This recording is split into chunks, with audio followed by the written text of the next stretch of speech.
How to easily add signature in Google Docs. So to start, we'll have to open a sample Google document, and then in here, how do we add a signature?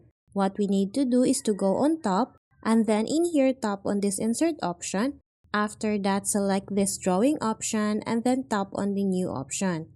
And then in here, to add a signature, what we need to do is to tap on this line option, select the arrow icon, and then in here tap on this scribble option. After that, we can now use our cursor or our mouse to write our signature. So as an example, I'm going to write here my signature, and then once we're done, simply tap on the save and close option.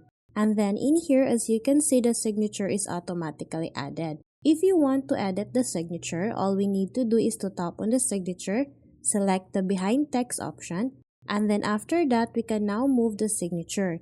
If you want to resize the signature, simply select the signature and then place your cursor here. And then after that, you can now resize the signature.